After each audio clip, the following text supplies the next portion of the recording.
పరమేశ్వరుల కుమారుడైన వినాయకుని పుట్టినరోజునే వినాయక చవితిగా జరుపుకుంటారు.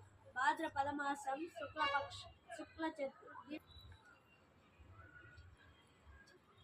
శుక్ల చతుర్థి మధ్యాహ్న శుభ సమయంలో హస్త నక్షత్రం రోజున చవితి ఉత్సవాలు ప్రారంభం అవుతాయి.